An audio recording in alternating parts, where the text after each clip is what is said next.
I stupid? Am I not No, seeing it's that? it's. They're all working there. Yeah, It's so maybe weird, right? restart Oh, it. maybe it's the thing froze. Can't feel it. Can't feel it. Looks like another rainy day. Try to stay sober so you'll stay. Then get fucked up so I feel sane. But I manage, yeah, I manage. I don't get panicked anymore. So now you don't have a day job, basically, kind of No, situation. I never did. That's the weirdest thing to say. I never had to take. Well, that's good. It was funny because for a minute, I was tutoring while I was in LA. And it's one thing to say I was tutoring. I was teaching. Basically, I was the hired gun. If you had dollar bills and you wanted to get your kid into college, you called me to help them write their essays and write their applications. Okay. This is before it all blew up in the press that people do that, and that's a bad thing. I used to be that girl. So, you make $100 plus an hour being that girl here. And I went to a tutoring agency in Nashville and was like, hey, I'm really good and I can take an ACT and prove you. I had to take the ACT. I did all right on it. And they were like, well, we can pay you $12 an hour. I was like, well, fuck you. And I'm going to go figure out something else. So that was when that moment was when I was like, I got to figure out this voiceover thing. And yeah, partially because I couldn't get a real job because I was so annoyed at how low they were going to pay compared to LA. So yeah, I've never had a real job since I moved there. So you're living at the house by yourself?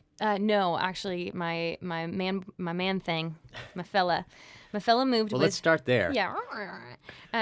He's incredible. What does he do for a living? Well, right now he's in sales, but we met because he was in horses. And so my horse had a very severe injury. He broke his leg while I was still in Los Angeles.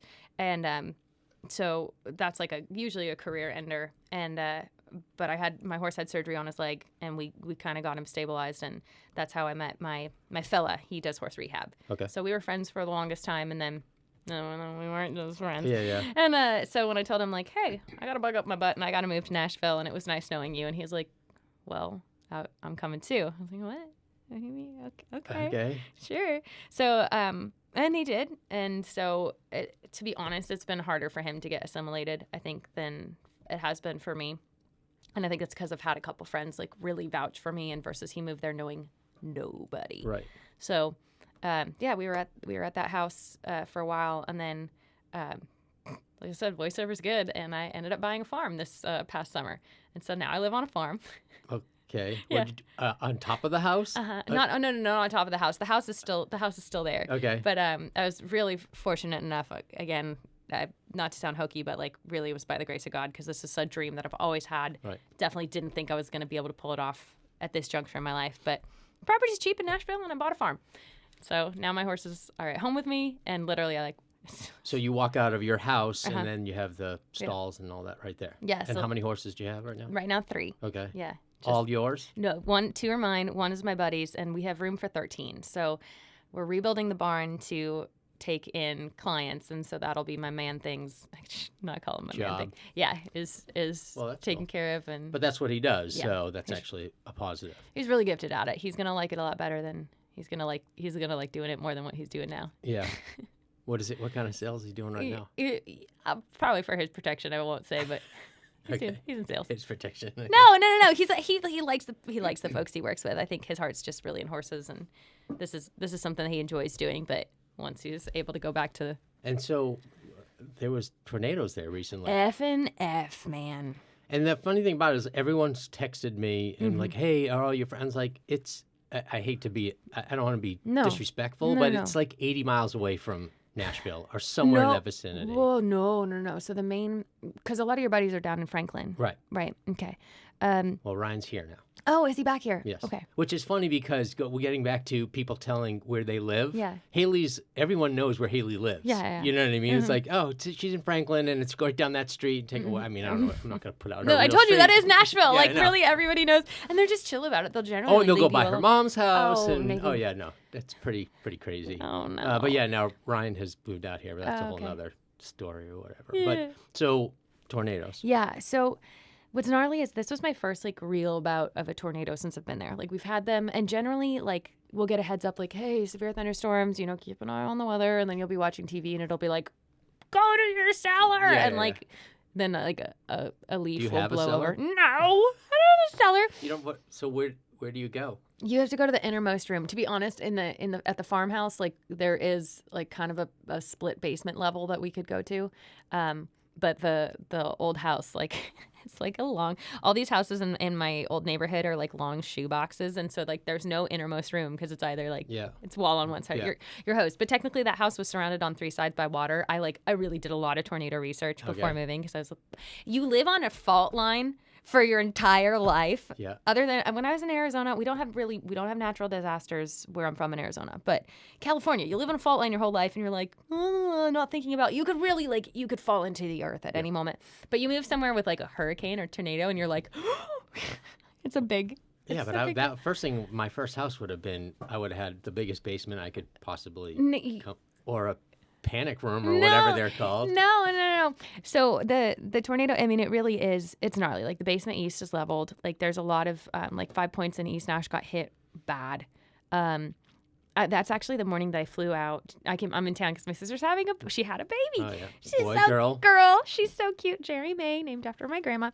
She's adorable. So I'm obsessed. But that was the night that it came through. I was flying out the next day, and usually I try to take the first flight out in the morning just because if I leave the 5 a.m. flight, I usually fly in Orange County. I get in at like 10, and I have the whole rest of the day to do the things. I pull an all-nighter, nap on the plane, and then I go ride ponies with my friends. It's a great life. But for whatever reason, I took the midday flight, and thank God because I guess the storm cell moved through about midnight to 1, and then there was a second one that moved through about in 4 to 5 o'clock hour. And my farm is northeast of Nashville. So the first storm that came through was brutal, but it was that storm path that the tornado went across. There's multiple tornadoes that's kind of gone across that same trajectory, and it's devastating. Like it really jacked up a lot of stuff. But for us, it was the second cell that was gnarlier, and we were getting like 90-mile-an-hour winds, like sideways rain, sideways hail. The lightning would light up, and you'd see the sky like da da da da da. I was just waiting for like the Wicked Witch on her bicycle. But thank God we have security cameras on the horses. The power kicked off at the midnight storm, but it had come back by the 4 o'clock storm. So I was like, F. Like if I have to go out there and make sure they're not like, zapped by lightning, I will, but I really don't want to because it's brutal out there. And luckily the cameras had kicked back on and they were all staring. They were in their stalls, like staring outside, like what the hell? But luckily, they were good. Yeah, no damage to the farm. Thank God. It's brutal though. It is a little bit unnerving because they tell you like there's a train whistle sound that it actually makes. I haven't heard it, but there were a couple moments when like the thunder would die down and the wind was so loud you couldn't really distinguish like what it was. Yeah. Like, you'll know. It's from what I've heard, you will know. It is. It's not like a really howling wind. It is like a full-on train coming right through. Yeah. No. Well, you'll know. Especially when the wind speeds are that high, and I feel like. Fun fact, Tennessee is the #1 nighttime tornado state. Nighttime tornadoes, and those are the ones that like jack you up because you can't see them. Yeah. What time did that come? I mean, like I said, it was the bad one was like 12:30 a.m. Oh. And it's nuts. Like I had a friend, actually, she's so sweet. This little artist. I say little only because she's not of age yet. She's like 14 or 15. Her name's Taylor. She's fantastic. And she was out with her friends at Topgolf. Like left like 15 minutes before the tornado came through, and like Topgolf, like all the wind. Oh yeah. Have you been to Topgolf? Oh yeah. Yeah. Like the all multiple floors, and it's all like caged in. All the netting got ripped off. Like, oh my God. I mean, I'm so glad nobody that I know personally received damage, but friends of friends did. Right. So it's gnarly. It is gnarly. Yeah. So now you're sure you don't want to come back to LA now that you had the tornado, or it's funny that you say that because in my perfect world, I've got buddies that are really established in the horse community. We've talked about this before. That's such a like big passion for me, and it is a small community, and we all go to the same shows together, and you kind of have your little posse that you roll with. So all my horse people are still out here in California, and part of me is like this winter has been so brutal. And typical Nashville winter is like 7 to 8 inches of rain. We've had 23. This is my first winter on the farm. So I'm like, la, la, la, la. This is so nice. Oh, great. Now it's mud. We had a drought and then we've had rain. So there's just like mud and like I'm carrying buckets in the rain and like the horses are pooping and then it's wet and you have to pick it up. It's a pain. If I had like 2/3 less rain, it'd be less painful. So this winter has made me think like maybe I'll just do winters in California. Like I'm going to buy a little plot of land in Silverado Canyon, put like an Airstream, little like pink flamingos, some patio furniture. Just gonna bring my horse out for the winter. My fat horse will stay in Nashville, but my like skinny horse will come to California. Fat horse doesn't have to do anything anymore. He can just hang out and eat. He's the broken leg one. He doesn't have to do anything if he doesn't want to. But and then how long? I mean, it's such so morbid or whatever. But how long do you keep? I mean, because what are you doing with the skinny horse? Let's say that skinny horse. He's not that skinny anymore. I shouldn't call him skinny horse. I called him the Brazilian supermodel because when I got him, he's really fancy, but I got him from a rescue and he just was like thigh gap for days. Horses should not have thigh gaps. He's since put on some pounds. How do I put it? If I'm grateful to be in a position where, since he's on my property, Fat Horse can live out his days forever, and like unless he like gets uncomfortable, he can, and he won't. He can just eat grass. So you don't ride? I do ride him. Okay. Yeah. No, I competed him this last year, but he's had a little bit of trouble staying comfortable the past like 6 months. Okay. So if he gets better, yay. If not. And so do what, 6 months in Nashville and 6 months in Los Angeles? I would totally do that. Especially now that, like, again, this voiceover thing was such a fluke. I mean, you can do that anywhere, though, right? Now, at this point, you're at that point in your career where you can pretty much do it anywhere. Anywhere. You can go to Montana if you want. Wherever. Oh my gosh, yeah. If I was smart, I'd move to South Dakota and like just I could probably retire in South Dakota, like semi-retire. Yeah. We're not doing that though. But no, because what's funny is that I really I focused on the corporate and the commercial side for voiceover because that just felt comfortable, and I'd never other than musical theater at church, I'd never done acting. Yeah. But it's funny because I've started to get into some character stuff, some YouTube series, some of that, and I found it's weird when you fall into something, you're like, oh, I don't suck at this. Actually, this is fun, and I'm kind of decent at it. So there's a part of me that's like, oh, I think LA is so competitive, and I don't mean to sound like wah, wah, wah, but not only is it so competitive, you tell me if you agree with this. I feel like there's a vibe of people it's you have to try so hard to not try hard, and in the sense of I gotta be cool, but to be cool is to be laid back and not try, so I have to give off this air of and that's just exhausting. My personality. Los Angeles is exhausting in general. Well, thank you. No sense buts about it. Trust me, I get. It's funny because Ryan was here, obviously, lived with me for the longest time, and then he moved to Nashville, and he thought it was gonna be it. You benefited, because you're in the country world. Yeah, he was not in the country world. So, but what's funny is that because country, I can't tell you how many sessions they call me the pop girl, which I write pop country until the cows come home, but because of coming from LA and having a background in pop, it's actually advantageous. I've found that people are bring in the LA girl. This sounds too twangy, or it's too in the box. We need something weird and make it hip, because country is really 5 years behind still. Right. I'm surprised that who else is there? Because Hodges, what's his name? Dave Hodges or whatever. He's a huge pop producer, not country at all. Mm-hmm. He moved there. But he's the same like you. He can go, if you want to work with him, you'll go to Nashville. Yeah. I feel, forget what his name is. There was another, someone who wrote music for Aerosmith or something. Mm-hmm. Someone like that who moved. Marty Fredrickson, I think is his name. Okay. He moved to Nashville, too. Same sort of thing. I mean, it's the music town. It's just if you're trying to not do that, if you're, hey, I want to become a singer and I haven't done anything yet. Yeah. That's probably not the first place to go. Neither is LA, though, to be honest with you. But I think about it. My buddy, I'm trying to think of folks in that same sphere, same vein. The lead singer from Melee is out there, and the lead singer from Cartel is out there. And I think it has been, I don't want to speak over them, but I feel like it hasn't been super easy. I guess they might be kind of similar contemporaries, and I think it hasn't been easy for them assimilating in the sense that it is more more country. But I think about like the first producer who did, oh my gosh, my like pop punk band when in my early 20s. He's now a massive producer in the Christian world. And obviously, like that's kind of the hub for that, country and Christian. Yeah. Like Nashville is, but a lot of LA writers are coming to Nashville too. A lot of pop writers are coming to Nashville to like they'll split time back and forth. Like, but established ones, that's what I'm saying. Like I'm trying to, it's like when you live in Idaho and you're like, I want to become a pop singer. You're going to go to LA. You're going to come to LA. Yeah. You're not going to go to Nashville. Yeah. If you're going to be country, you'll go to. They're trying. They're really trying to establish a pop scene. And honestly, it's because of the cost of living. Like people. Is it really that cheap there? Yes. Well, I don't know. Brian said he built his house for, I don't want to give out the number, but very cheap. Yeah. The house that he had was right, in Franklin, or a little outside of Franklin, Franklin adjacent, or whatever you want to call it. Yeah. And he had a huge lot, like an acre or something, which is he didn't need much yard, and he built it brand new, like, the blueprints and all that stuff, and it was really cheap. You couldn't get a piece of duty in.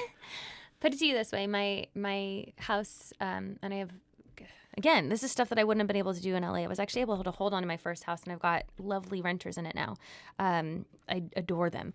That house in LA would have been probably like 4 times what I paid for it in Nashville. 3.5. Right. And the farm that I'm at, good God, it's because of the land, it wouldn't even be possible. Like legitimately, I got it I got it at an auction. It was literally like, I rolled up, I was just tire kicking. There was like a guy in an ice cream truck, one of those like, hello, can I hear it? Like, where am I? Like, okay. What? But all that to be said, even for what it's worth, what it's actually worth, because I got it for less, that would be probably like 8 times more here in LA because of the land. But also like, it's so much.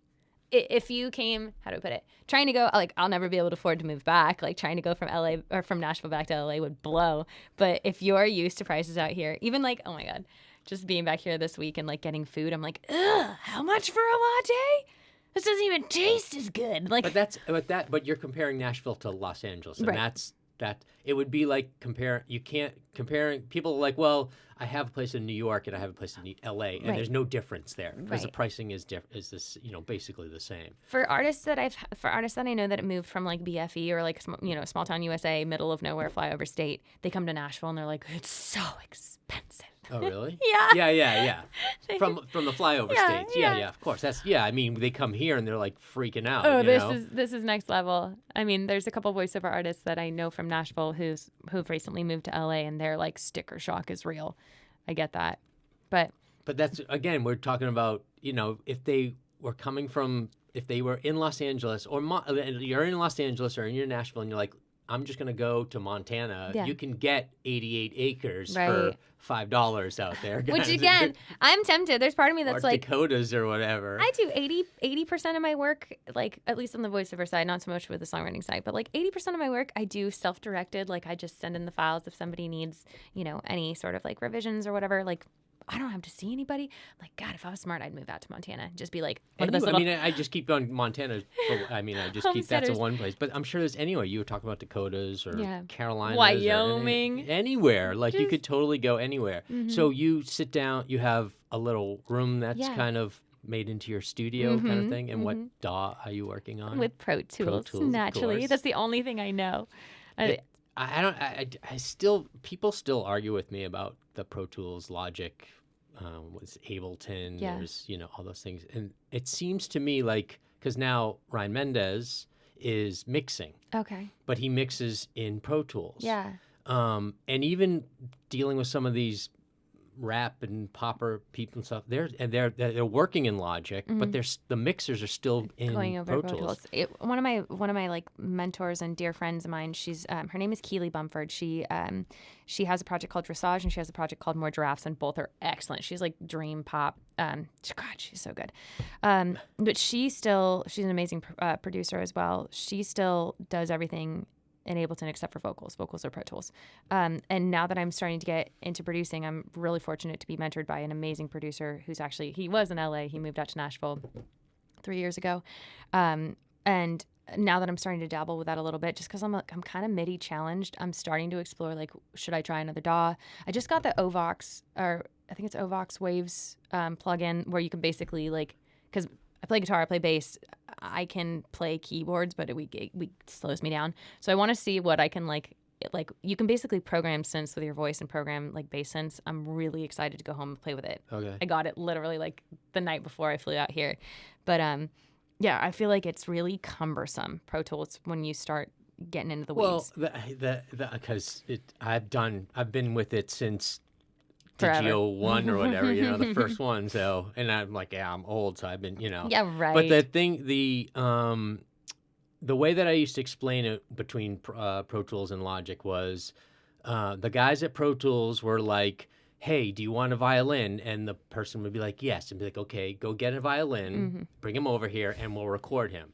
Logic is like, hey, you want a violin? And they're like, yeah. And like, oh, press this button and you have it. I mean, a good friend of mine is a pretty big composer in this town, like, does big stuff. And he still will rent out a full-on studio lot, whatever you call it, warehouse thing, and record real live string. I mean, obviously they pay for it, but oh, good God, the producer that's mentoring me, he had to do it was working on a Christmas album. God bless it.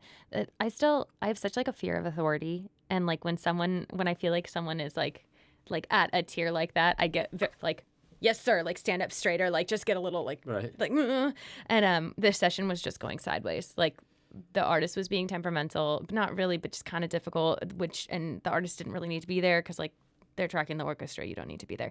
But everything was running late, and it was a small orchestra. I'll be damned. They ran 15 minutes late, and it was $2,500. And I was like, well, that I don't understand. There was, every once in a while I just talk to different artists and stuff, and it's like, oh yeah, no, I'm doing my EP, and I'm gonna get it mixed and mastered, and I'm like, why are you getting it mastered? And they're like, well, that's what you're supposed to do, and I'm like, no, does anybody? No one really even knows where? No, but I don't know. I do this for a living, and I still don't understand. Like, okay, I think there's a software. Can't you, like, literally just put it? Okay, the difference between mix and mastering is nothing. My personal opinion. Okay. This is my opinion. I'm gonna put out there. Everyone says it makes it shiny. Okay, that's, like, the word. I know. I love that eye roll. I have to go back to the olden days, okay?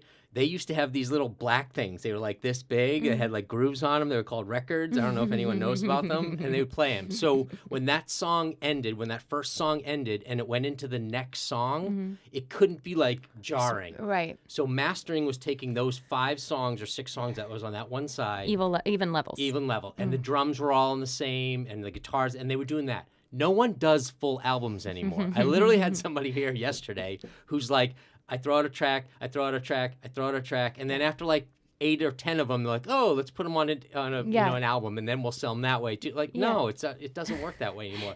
So, and now technology, you can basically, with like Spotify, they're actually mastering it for you.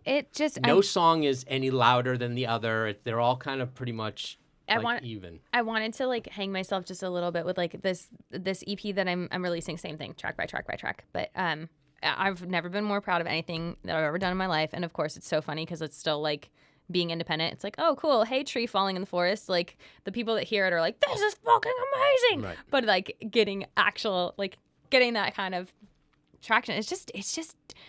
Tell me, I'm gonna go on in the weeds for a second, but we'll come back to mastering. Okay, well, no. I'll go. I'll finish that tangent, and then I'm gonna go into the weeds because this really upset me. So, but when I, like, listen to it in my car, and I'm like, this is beautiful, and the layers, and, like, it's a concept EP. It's called The Desert, and the whole idea is, like, we created this soundscape. Like, it sounds like you're in the desert, and it's, like, moody and kind of sexy, and rah. I hear it in my car, and I'm like, oh, the textures. And then I'm like, oh yeah, everyone's just gonna play it on their phone speakers. They're playing it on this, and, like, no one cares. Nobody cares. And to be honest, because I have a YouTube project, it's called Bob and Nancy. We are absolutely insane, and we've slowed down for a year straight. We put out a fully produced video and song every week. Now we do about every other week, and just kind of took the pressure off a little bit, but still do like legit production. And it's funny because that project has taught me just to, like, throw it at the wall and walk away. Like, there is so much content being created, and being a creator, like if I obsessed over every single one of those 52 songs, like that would be a full-time job. But I had to just like sing the track, send it off. My collaborator, he splits time between New York and Argentina. He sings his, I get his vocals, I comp it together. We send it off to the mixer. We like you can't fixate so hard, because really at the end of the day, someone's going to watch the video and go, oh, that's cool. Like it on YouTube. Yeah, move on. It's the same thing. I mean, we're listening to him. There's no good speakers in my laptop. You know what I mean? It's not like my little setup here, you know, and I have really good microphone cables into really great mic pre's. You got the Mogamis? What you got? Those are AKG 414s. Oh, yeah. Oh, no, that was the cables. Oh, the cables are, I don't know if they could be Mogami. Is that what they call Mogami? Yeah. I don't know, but anyways, and then it goes into, you know, Geez, APIs and really good, and into Pro Tools HD, all that stuff, and it's like, for what? Because they're going to listen to this on their phone. Literally, and that's it, because I love listening to podcasts. My so my work day is usually as such that I wake up at like 8:30ish. I go feed the horses. I go into my studio, and I usually work from like 9 to 2. Right now, 2 is my hard cutoff because the sun sets at like 5:45. So we have 2 hours to ride 2 horses, do the nighttime chores, get them tucked into bed, and then make dinner. And then I go back to work. I go back to recording from like 8 until whenever I'm done. Sometimes it's 11. Sometimes it's 2 in the morning. And then I get up and do it again. And it's just funny because like when I ride, that's when I listen to podcasts. I've got my phone in my back pocket. I've got my Bluetooth little headset that I'm listening to. The fidelity is crap. Yeah. I'm multitasking. I'm riding a horse while someone is, speaking. Yeah, and I'm still getting the content, but you're right. Like nobody's sitting there. Like I think when they had records, they would be like listening was a more active participating. It was like a active sport. Now it's like a passive. Yeah. Well, but back in the day, you had stereos. Yeah. You know what I mean? You had like these components and big speakers in your house. That's the way you listened to it. Now you're, like you said, you put the earbuds in your ears, and that's basically the gist of it. And you know me, I'm a fanatic about these podcasts. About doing anything basically. Yeah. And I've been looking through all these podcasts, and these guys have been doing it for years. Mm-hmm. They're making millions and millions of dollars. They have a full-on crew behind it. Yeah. And I'm like, I need mine to look like that on my first episode. Right. Kind of thing. And everyone's like, just do it. Who cares? No one cares. You just get it out. Like, you figure it out. And the one thing was what lane you're going to go into, like you just said. And this is what I'm calling it. It's Cool, Calm, Connected. I love it. Because it's a play on Cool, Calm, Collected. Heyo. But I'm connected. Yeah. And so I know a crap ton of people. And you are cool, and you're so calm. Yeah, right. I don't think I've ever seen you mad, but that's probably because of just you've never dated me. So I know. I want to get into your love life a little bit. I'm very curious. Yeah, there's no love life here. So I'm a perfectionist about those kind of things, and I want to do. And what an experiment! What an experiment to not be a perfectionist. So, or not. Oh no, failing the experiment. No, it's annoying when it fails. Mm-hmm. Like I did a handful of test shows, and the cameras were not white balanced correctly or shooting the same way, and things like this freeze. I know it's recording, but this freeze. You know what I mean? Like stupid things happen. Yeah. And then, if we want to play music, I want the music to be able to record. Like everything is like perfect, and I have all this equipment, and it's just sitting here collecting dust, and I'm sitting here collecting dust. No. So why not? You know what I mean? Like, yeah. And so that's kind of where this kind of started. I love it. I love the graphics. If you need an intro, I know a girl who does voiceovers. Yeah. Well, okay. So so I'm trying to stockpile because I haven't technically started yet. Yeah. Well, hopefully when this one comes on, I haven't started. But, and I had a DJ on last night. Nice. And he's doing really well. And I just took a little cliplet of his song. Oh, nice. And then I just put this title card over it. Perfect. And then that was basically it. It's not brain surgery. No. And you know what you're doing. There's a learning curve when you haven't done something like this or done any sort of producing. Right. Like that's a bigger hurdle, but you know what you're doing. Yeah. So. There's a lot. There was definitely a learning curve. Oh, I bet. For sure. There's a lot of. I mean, regardless, even if I just did audio ones, I mean, I have the best equipment. I could just take this audio and put it out on there and be done with it. Kind of thing. But I'm so visually. Yeah, no, I don't. I was going to use neurotic, but No. I don't know if that's it. But I want to be like I want. So I said I did some research on some of the podcasts, and I've found I kind of came into the comedy ones more so because they're just seem to be funnier to me. Yeah. So like Tom Segura, Whitney Cummings has one now, Joe Rogan, and Conan O'Brien has one, but he doesn't have. But it's just audio. And what I've noticed is when like Leah Remini was on Joe Rogan's recently, and she does something with Scientology or some show or something. Boy. But I kind of want to see her. You know what I mean? Like I've never seen her. I've only seen her on TV and movies and stuff. So I kind of want to see the way that they act. So the visual part of it, I think, is a little bit more stimulating. And you can still listen to them on YouTube. You don't have to go to Spotify or whatever. So, I just kind of figured, why not? Like, I'm not doing anything, so I might as well just try to do something. What are you doing? I'm talking so much. It's because it's all about you. No. It's totally all about you. I don't know. Just a bunch of things. I decided, there's a couple of things that I decided last year. There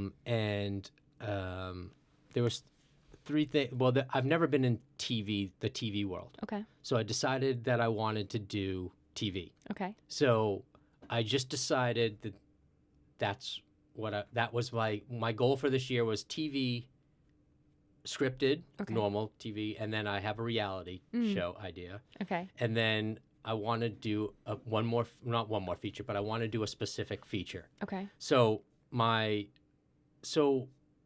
you know me, it's 24 hours, get back to me or I'm out, I'm moving on kind of thing. Yeah. In the development world of TV, it does not work there. It's lawyers and networks, and they, you submit it to a production company on Monday. It goes into a big pile of projects that have been submitted, and then every weekend that production company, the reader, gets to read them, kind of a situation. And so if mine is at the bottom of the pile or the middle of the pile, and they only send out, like, let's just say 3 a weekend, so that first weekend I didn't make it, and then maybe the weekend after that I didn't make it, and then once it gets to that reader goes, oh, I like this, then it goes to another pile, and then the same thing happens. So these people are taking forever. That's part of the development deal. I mean, that's really what it is. Draining. It's very draining. Yeah. So that's kind of why this came to play, because it drains my life. But I have my email and my phone with me at all times. So if something happens, I'm always, ready to do that. So there was, so I can't tell you on air, but I can tell you about the TV shows that I'm doing. I have 2, like I said, 2 scripted and 1 reality. And then the other thing that I really want to do was, have you ever seen The Greatest Showman? Yeah, of course. It's funny that you say that. The cover, A Million Dreams, is the cover that my YouTube project is releasing next. We shot it with an airplane. I felt like such a baller. I don't know. We had a small plane in that video. What do you mean with an airplane? You mean I told you, we fully produce these videos. I'm in a freaking airplane. We had a small in an actual. Well, we. Or flying, or you're I was on afraid the ground to take. I was afraid to take off. So the pilot was like, "Come on, well, let's go, wheels up." And I was like, "Come on, let's not do that." So I'm one scene, I'm just chilling on the wing, emoting, and then there's another part where because I'd never been in a small plane, but there's 2 handlebars. So I call them my girls, my film crew, Collective Films. They're amazing. They're out of Florida. They were crammed in the back seat, filming me holding the plane wheel, whatever you call it, the steering thingy. Steering wheel, the steering thingy. But I was too chicken to go up in the air. So that's okay. But yeah, okay, yes, I know The Greatest Showman. Sorry. Reeling me back in. And because obviously I've been in the music business forever, and I'm in the movie, TV world, stuff like that, I just wanted to take those 2 worlds and smash them together. So I want to do something similar to The Greatest Showman. But a TV show? No, a feature. Oh, okay. I want I'll do whatever. Yeah. I mean, it's such the beginning stages because I have no idea, because The Greatest Showman is about P.T. Barnum, as of Barnum and Bailey. Yeah, so they took an actual person, and you can still do that. I mean, Chicago and, even Hamilton. There's ways of doing it, but yeah, that's kind of my other goal for this. Call your girl for songwriting. I actually am working on with my friend Jen. she wrote the script, but we did all the music for a children's feature film. And that's the first time that's not true. I was about to say that's the first time I've written a full, like, all the music for one movie. I've written for plenty for film and TV. But yeah, it's really fun. Coming from like the songwriter standpoint where you're just like, I'm writing songs for artists or bands or whatever, and then you start to write to a story. That was a really cool. Yeah. That's been really, really cool. Holler at your girl when you're ready to get your. Believe me, you're always. I mean, I always have you on speed dial anyway. So this is exciting. Yeah. So that's basically those are kind of the things that I'm working on this year, and then simultaneously I was just going to do this because if I could make a couple extra dollars out of it, great. If not, this exactly what we're doing right now is exactly what we'd be doing at Starbucks right now. Absolutely. So why not just record it and have it for posterity's sake? And it's funny because I feel like, how do I put this? I feel like it's good to get out of your comfort zone. Like I always felt so comfortable being in a studio or being on stage because I knew exactly what I was going to say or sing. Like everything is kind of scripted and safe, and actually having natural conversations but having them be recorded, for me, like that was something that I was terrified to do. And now it's funny, I had media training when I was in my pop deal, but I still was like terrified, and now it's just kind of fun. And like you said, you just put it out there. Right. Like nobody's trying that hard anymore because there's so much content being created. It's the trolls that are going to crush me, basically. Oh, you know what I mean? No. Like that's the thing. That's why I'm being so perfect about everything so that fuck them. Yeah, right. Pardon my French. It just fucking shut. You know what? The older I get, the more I realize like trolls just are really sad people. Yes. Like, but also too, watching a lot of these podcasts, they just want to see if you'll respond. They're not trying to hurt you. Then respond nice. Like some of the most. No, because you're not going to respond to them. That's the thing. Like they're kind of smart in a way. They're trying to bait you. Yes, they're trying to bait. Exactly. They're like, let me see if I can get the. You're fat or you're ugly or whatever like that. And whoever said, or you looked stupid in that thing. And there's a couple of. There's one person on Instagram that I'm totally blanking on. I think it's somebody who's trans and like they just have a habit of responding with love to anytime someone's like, you're going to hell, and like asking questions like, oh wow, like what happened, basically like what happened to you to make you feel so angry, and they'll end up having these like long, beautiful, like thought resolving discussions.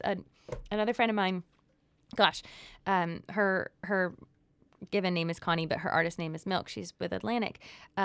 She has this way of her artistry is also like political activism in the best way possible, and she's a creator for change. But she was over at my place in Nashville a couple months back, and my boo, his brother was there, and his brother is extremely like partisan on one side, very, very set in his ways, and we were a little bit nervous, like, okay, we're about to have. Connie got signed after basically protesting at the Women's March, and then we've got her and his brother. Like, how's this gonna go? And they had the most like unifying, beautiful dialogue because she was asking questions like, "Well, why do you feel this way?" And we don't have to dive into politics because I really don't want to. It's a kind of not to interrupt you on this, but it's kind of curious because you came from. See, I don't. It's not that I don't talk politics. Yeah. Like I don't know enough about it to even speak about it. Totally. I honestly don't even know what I am as far as liberal, Republican, Democrat.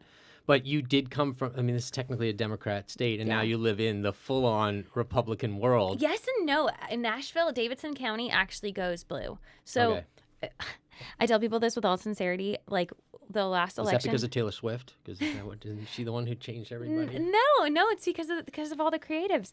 I voted for Dolly Parton in the last presidential election, and she tweeted on election day. She said a lot of people are saying I should run for the race, but there's enough boobs in the race already. And I was like, fucking Dolly. This is why. I think Dolly, maybe Oprah. I don't know, but I it's funny because one of the things that struck me is people are so much. Yeah, there's. Especially now that I'm out in the country a little bit, people are definitely more conservative, but people are also so polite that they're not like nobody's gotten in an argument about it. Yeah, I appreciate that more. Like there's one friend that hangs around with Ryan and us who is full on Trump because it annoys us. It's the only reason why he does it. He sends us texts. Oh, no. He sends us, like memes, all that kind of stuff like that. But just because it's annoying and he loves it and he eats it up. Now, I'm not saying that I like Trump at all. Yeah. But it's just, you say Oprah or you say Dolly Parton, it's going to be the same thing. I don't care who it is, but just be educated. Right. That's all I want you to do. Just be there and just be like, just know what you're doing. Like that. If you don't know, say you don't know and learn. Like, it's crazy because I feel like we're going really off topic. Yeah, right. A friend of mine, her fiance like got my guy into like a little bit of a thread for like some right-wing conspiracy stuff, and like we've been talking about it. We're not like taking it super seriously, but like there are some people that go down rabbit holes on both sides, and part of me is just like earth to reality, like super far left, super far right. Like meanwhile, there's like the normal, moderate, average American citizen who's like, what the fuck are you all smoking? Like, and I feel like that's this unrepresented majority who actually has a minority voice, because the two other voices are like, rah, rah. I mean, I wish, this is good that there's a visual component, because my hand motions are the audio people are going to be like, what? I feel like the bipartisan system is a little bit screwed, but I'm not about to go try to fix it, so I can't really criticize. So you don't have any criticism on any of that stuff? No. So you'd rather not talk about that stuff? I do. Well, it's not even like I'd rather not talk about it. I think I'm in the same boat as you. Like, I feel like I'm pretty educated on my stance, but I just don't like. I feel like I'm in that middle ground that just like we don't have a voice because far left and far right are being like so freaking crazy. Yeah, the way fars. Yeah, for sure. Yeah. It doesn't make any sense to me at all. No, we need to change the system. Rob for president. Yeah, right. Nah. And again, I wouldn't do it either because I know it sounds nothing. awful. It sounds awful. I know nothing. Like, I wouldn't even know where to even begin. Mm-mm. I would just go in the White House and be like, where are the aliens? That's what I want to know. It's so funny you say aliens. My old vocal coach is now... he has a podcast. He's gotten into alien... I say old vocal coach. We're still good friends. But he does, like, alien studies. And, like, that's a whole thing. Like, well, do you believe in aliens? I don't know. Do you believe in aliens? It's funny. I have had this conversation multiple times. On this podcast? I feel that there's something out there. Right. I feel like the one thing that I always go to is there's no way that those pyramids were built with, probability. People like my age or whatever put, those, it's just, you know what I mean? Like, there were no 18-year-olds building those things, I guess is what I'm saying. I feel like the number, the probability that every human, every unique individual was even born on this planet is so, like, infinitesimally small. Like, I really do believe every person being alive is a miracle. Doesn't mean we're special, but it, like, is a fluke that any of us are here. But I feel like I've read, like, statistically speaking, it is highly probable that there's something else out there just because there's so many different universes and galaxies. But I feel like if I sit down and think my deep thoughts, I was thinking about nurture versus nature yesterday with a friend. But I feel like if I'm going to deep thought land, it's never about aliens. Maybe I should spend more time thinking about aliens. No, you can go to deep thought to wherever you want. Do you believe in any conspiracy stuff? I mean, is there stuff that you're like, I don't believe that. The whole 9/11 thing, and I hope with no disrespect to anybody who was affected by it. So tough to talk about that situation. It really is. And again, there's just too many half and half. There's so many in this, and I don't disrespect. I definitely would want to disrespect anyone who lost family in that. Obviously, that was just awful, terrible. Awful. And it was a time when the positives from it were it was probably one of the most united ecosystems like that the United States has ever come through. Like I think the populace as a whole was like, let's come together and figure this out in that exact moment of crisis. But it's funny that we talk about this because I had to write a song for a client of mine this morning about fake news, which was like he's super. I know it's super. They Trump people? No. It was nothing political. He's just a songwriter or he like produces tracks and he just kind of lets me like do my thing. But he's like, I don't know, I'm sick of love songs. Write about fake news. Like, okay, sure, but like make it kind of snarky, make it kind of clever. Okay, no problem. But just like in my like brainstorming about it when I was just like scratching out the lyrics this morning, I was like even thinking about the 9/11 thing, like, yeah, okay, I've seen documentaries and things that have like raised my suspicions, but I can't personally verify what's true and what's not in those documentaries. So like, yeah, you've roused my suspicions, but you might be false, but you're claiming that the news presented is false. Like, I feel like we're in a time where absolutes and truth is so arbitrary, and that's a little bit, it's like liberating at one sense, and at the same time it's actually very like unnerving. Like, where's the grounding? Like, what are the facts that I can actually count on? I don't freaking know. It's a little bit scary. I mean, but I only bring up one every time I have this conversation with anyone, because I feel it's the only one that is something that is actually truth. Yeah. And that is, why did that if they really wanted to take down millions and millions of people, why did they do it when the building wasn't technically open? Oh. Do you know what I mean? I didn't realize that. It was like, It was before the it was work like, hours. Yeah, it was like 8:45. I don't know what time it was. Yeah. I mean, but it was pretty early. Wow. You know what I mean? And again, there could be just because them trying to attack the train. I mean, the plane didn't have. I mean, that was the only one thing that I was just like, that's weird. Because if you wanted to do something like that, why wouldn't you take a plane that at peak occupancy? Yeah, 2:00 in the afternoon kind of thing. That's the only thing. For me, it was watching the video of the way that the building collapses, and that looks a little bit manufactured. Everyone does. Yeah, it literally and I'm not implodes. an expert. I'm not like a building exploder expert. No, and that video shows how they actually implode buildings when they're doing demolition, and it looks the same. It's so gnarly. And I feel like that's, touching back as I swear. I mean, there's that building 7 that was nowhere near it. Right. It was, it was the Twin Towers, and then there was a building in between it, and this building over here. This building didn't get touched, but that one did. There was just some. I feel that, and it's funny because I'm swearing like a sailor and living in sin. But like at the end of the day, it's like I personally feel grateful, like. As I rag on the church too, I'm a bad Christian. That should be my podcast, the Bad Christian Podcast. But I feel like for me, like recognizing, okay, if there's all these like unabsolutes and everything is so crazy, we don't know like where to focus ourselves and focus our energies. At least what can we focus on?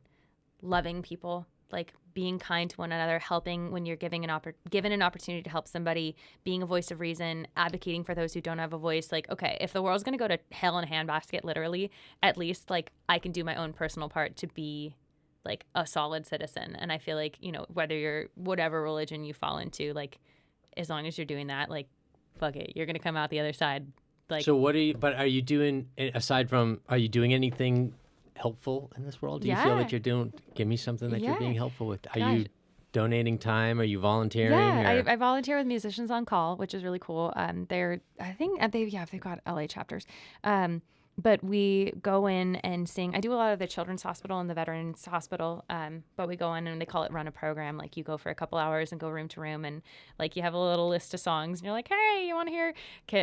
The Children's Shake It Off is very popular. Moana is very popular at the Children's Hospital. I do a lot of Moana. Anything Disney, I'm okay with. Yeah.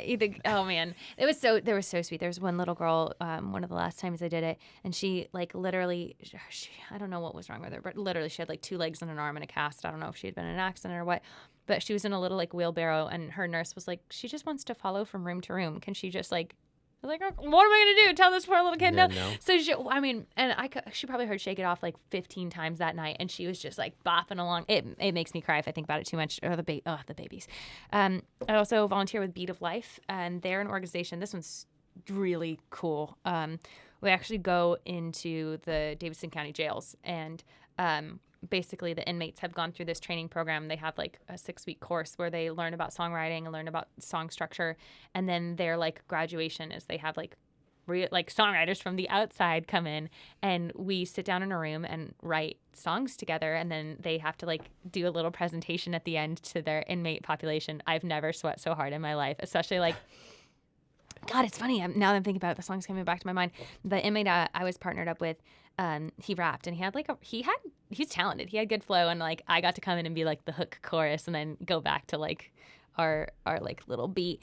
Oh my God, it was like there's nothing more intimidating than like staring up at a room full of like convicts. Yeah, you think? Yeah, especially like not gonna lie, because. Like I'm not a big girl. I'm like what 5'4", 5'5", like $130. Okay, and I'm like walking through the halls, and there's like the glass doors. Like we had to go through the whole prison. Was it like a bunch of you guys, or was it? It was like 20 of us. And then they had guards with you at all time, kind of thing. Yeah, but I'm like one of two girls, and like the other girl was like not in my age demographic, and so like. You were the cute little one. I'm not saying that, but like it was a little bit terrifying walking through the prison. But honestly, like it was just to be. It's like I feel like we were doing a service, but when you volunteer like that, like you gain so much back. You like gain gratitude, you gain humility, you realize like the situation that you were brought up in, the benefits that you had in your education or in your family stability, or like even if you didn't have a perfect life, like you probably were set on a path that didn't lead there, and somebody else, you know, by their circumstances, by like an amalgamation of like whatever iterations in their personality plus like shitty upbringing or however they ended up in that spot. And that's like, oh God, that's not like, it's not fair. And that's the part where it's like, I going back to politics. I'm like, I'm not super right or left, but I do feel like with education, with certain programs, like people from underprivileged areas don't have the same advantages. And that's like, it bums me out that music is so underrepresented in schools, because I feel like, hello. It was a squeaky on the table. Oh. Because I feel like, you know, there are like music is a terrible industry to get into if you want to be like a self-sustaining. Anything. Yeah. But as a creative outlet, as something to give someone as self-esteem, as something to give somebody a way to express their feelings and their emotions in a constructive way, rather than like being a hoodlum or being, and I don't mean that to sound like disrespectful, but like being negative with their outlet. Maybe as we're having this conversation, I'm like, gosh, you know, honestly, like my free time is like pretty limited, but I wish there was a way that I could like help integrate that back into more schools. Right. Because I think, like, I know for myself growing up, I grew up in a really strong church music program. I didn't have a strong school music program, but like I wouldn't be where I'm standing right now if it weren't for a choir director that like literally like beat music into my brain. And I feel like kids that are prone to need an outlet like that could change their life. Well, they're taking the music programs away from schools these days. It's too. awful. It's awful. The worst thing. I mean, that if there was, some probably could steal it. I don't even care at this point. But there's extreme home makeover show or whatever. Why can't you just do extreme music? You know, like go to the schools and do like a full-on music room for everyone. I mean, I could. Rob, why don't we do this? Because I don't even. That's a reality show that I don't even know where it could go. But that would be. No, that's a brilliant. Like, okay, here's how we do it. So we reach out to different like, you know, music companies, ask them to sponsor, like, hey, will you donate XYZ to build this rig? And we do like a competition. It's like a competition series. Like we come in, we build almost like The Voice, but these kids have to like have a finished product, and then they win like a prize, like mini American Idol, but like not for singers, for like, oh cool, you wrote the coolest song, or like, oh, you produced the dopest, like I'm spitballing. Yeah. I don't know. I mean, I still think it would be a great idea, especially because the music industry is getting back to that, using the terminology that the kids don't have anything to do after school, and they go their path, whatever path that could be. If they actually had something where they could do it. I mean, I watch a lot of documentaries. Yeah. I watch a lot of Netflix and Amazon, Hulu, that stuff. But I saw it was something to do with not the worst jails in the world, but like the best jails in the world or something. There was one that I saw that these guys had a full-on like recording studio in the jail. That's and I'm like, amazing. Are you kidding? And I get that. a little too much. It's too much because what if you've done that in the school that they went to instead of doing it when it's not too late? But the business woman in me is like, okay, this makes so much more economical sense, because the burden on society of a prisoner, I don't know what it is statistically, but like every single taxpayer is contributing to this person who's not really contributing to society at this exact moment, because you're locked up in jail. So we're paying to support you in the hopes that like you'll get out and not be a naughty head. Right. Versus like you take that investment, instead of whatever, $50K, $60K a year that it takes to support a prisoner, put $1,000 into a kid in school, Oh my God, it makes me so upset because it's just like the dollars and cents. Like that is such a bad investment to support somebody who's already gone awry when you could invest in them as a youth. And just full circle into the extreme, homemaker. You're only helping one family. Yeah. If you do the extreme school makeover, you're helping multiple families. Come this is on. not. I mean, come on. Come on. This is kind of brilliant. Oh, this gets me stoked. Well, we would have to do this before the show airs. So. Okay. Yeah. I'm not kidding. How do we figure this out? I'll be like the mentor. I'll like teach the kids about songwriting. We need someone to teach them about producing. It's just about finding production company that would want to do it. It's really what it comes down to. Going after those kind of companies. But. I can't talk about it because I have a LOI and with the NDA. But there's a production company that I'm talking to about and a PDQ. All the things. Oh God, so many letters. So many letters with so little time. There's a production company I'm talking with about a reality show in Nashville. I wonder if I could swing that by them. They might be really down for that too. That would be perfect. Yeah. We could talk about it off the air. Yeah.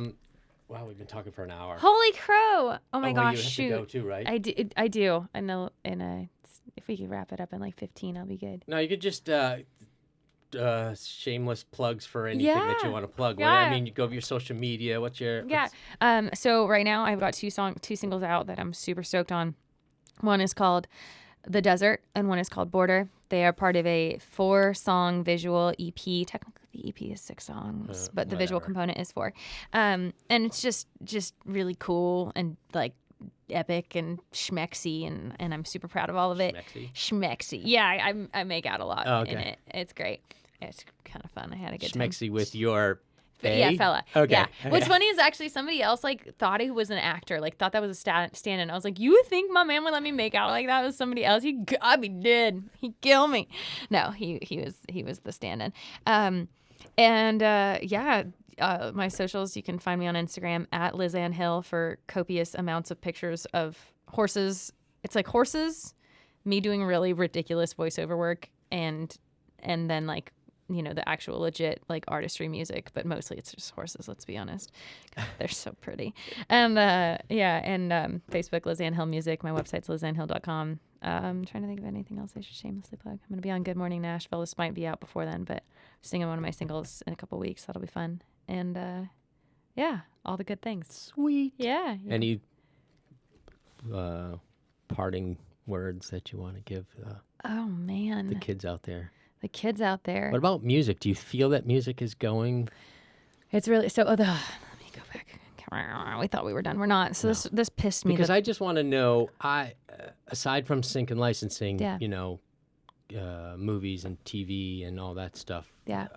I just don't know where music's going right now. So I can speak more personally from the Nashville standpoint, which is really, really scary. I was at the Triple Play Awards a week ago. Oh my God, and the CMA Triple Play Awards, a songwriter who has 3 number ones in a year. There were 16 songwriters represented. And I'm looking around this room, and it's all artists, songwriters, label people. There were a lot of the big names were there, and it was small. It was maybe 300 people.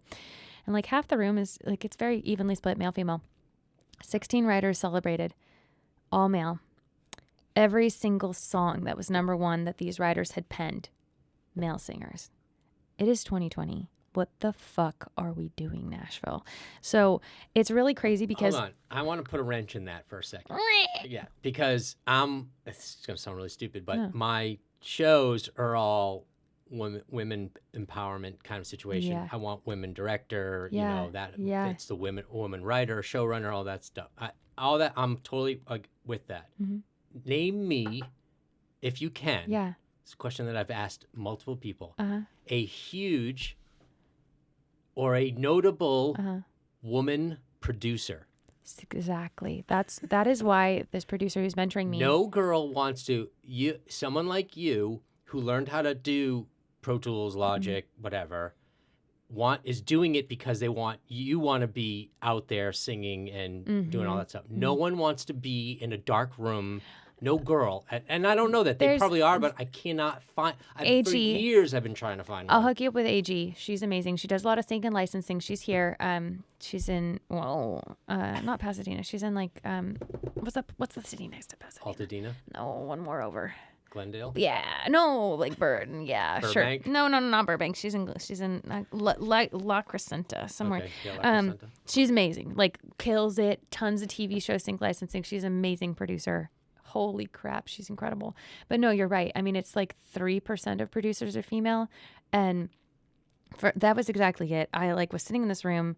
But even there's so many female songwriters that are so talented, but publishers are incentivized to sign writers who are track people, because it's more cost effective because they don't have to pay to have a demo done because the track guy can do it. Right. And so I basically was like, this isn't okay. 2, because there's so many male writers writing for so many male artists, like, and nobody knows what the fuck they're doing. Like, they're trying to kind of fill, like, there's this male archetype of like, okay, the douchey bro country guy, like, we're so sick of it, but they just keep clone stamping this guy because they don't know what the hell else to do other than a few good outliers. Like, I think Midland's great. Like, there's some artists, and I shouldn't say a few, like, there are Old Dominion's fantastic, Brothers Osborne are fantastic, but like the general archetype of this like douchey ex frat boy who like kind of hunts sometimes, but he's got lotiony hands. Like, we're sick of it. Yeah. But they don't know what the fuck to do when it comes to the girls. And so it's just this vicious cycle. And I like literally, this is my plan. You're going to laugh at this. I'm going to take my fat horse because my skinny horse wouldn't stand for this, but I'm going to take my fat horse. I'm not signed to a publishing deal right now because I just didn't really want, like, I didn't want to fuck with it. But at this point, I'm like, okay, you have to be in the game. Like, you have to play the game to be a part of it. And like a lot of writers, when they're young and scrappy, they come to town and they're like, oh my God, I need a pub deal because I don't want to be bartending at, at this shitty bar for forever. I was about to say bar names, and I don't want to like make anybody feel bad. Yeah, right. But like, I don't want to be here forever, and I need to write songs, so I need to get a pub deal so I can like support my living. Not to be a douche, but like, I don't need any. I'm doing good. Yeah. Like, I don't need a publisher to pay me. The pub deal isn't like it used to be, though, either. I mean, years ago, I'd heard from somebody in the circle that Rob Thomas had re-signed his pub deal. That's how long. I mean, and he's been Matchbox 20 for 20 years or so. He just re-signed a pub deal, and that, I mean, because back then they were $200,000, $300,000, $400,000, and now they're like, we'll give you $35,000 or $40,000, but then it's a $365 deal, which means we get every single dollar and then it's bad. Yeah. It's bad. So my thought, I'm not even kidding. I'm probably going to do this, and it's going to make the news, and it'll be great. What I'm going to do is I'm going to take my fat horse, because he doesn't give a fuck about anything, and I'm going to drive him down to Music Row. I'm going to ride him up and down Music Row and have people come out and pet him and be like, look, I was at the CMA Triple Play Awards a couple weeks ago. You're all fucked and you're all stupid. You need to sign me because I don't suck. I can produce. And you don't even have to pay me a draw, you idiots. So you're not going to lose any money. But every time you sign a wiener over a vahoo-hoo, you are perpetuating the shitty down spiral that country music is currently in. Yeah, you don't need that. You don't need to be signed by anybody. No, it's still a little.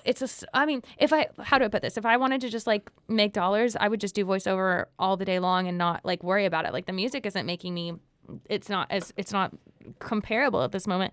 But for me, it's like this is what I always wanted to do. Like, I love music. That is my heart and soul. That kept me from being a hoodlum. So why wouldn't I want to? My sister just had a baby girl. Why don't I want to make the world a better place and create a space for her if she wants to be in music, that it's not a shutout for her? Because right now it really is a shutout. There's so many talented females that are just not getting in any creative industry, that are not getting the same voice. And I feel like we sound so like, well, I'm a girl, no one wants to pay attention to us. Yeah, it would be stupid if we were whining and we were actually getting equal play, but like turn on the radio. We're not. Pop, yeah. Country is so bad. So bad. It's good. Carrie Underwood has a single out right now, and one of the girls off American Idol, actually, it's a great song. She's got a single out right now. I've heard those 2 female songs played like over and over and over, beaten over my head. Good thing they don't suck. And then it's just like, the rest is, I was listening to the country station here, just driving around laughing, but it's douchey boy, douchey boy, douchey boy, douchey boy. Like, I'm so sick of it. Be original. Come on, people. So, parting words, I think my biggest thing is like, if you're a girl, put your fucking head down, do the work, be better than the boys. Don't be afraid to have a different voice, because not literally like voice, singing voice, but also like your artistry, what you create, the tracks you produce. Like, be different, be weird, be you, because otherwise like trying to chase everybody else is just like, yawn, we don't care. But you need to be heard, and you need to like bang down doors and be obnoxious and be tenacious, because like this shit is so stale. And together, I think we gotta fuck some stuff up. Well said, Miss Thanks. Liz Ann Hill. Thanks, Rob. Thank you for having me. Thank you for coming in. Really, this is dope. Let's do this more often. We shall. Good times. Dude, this was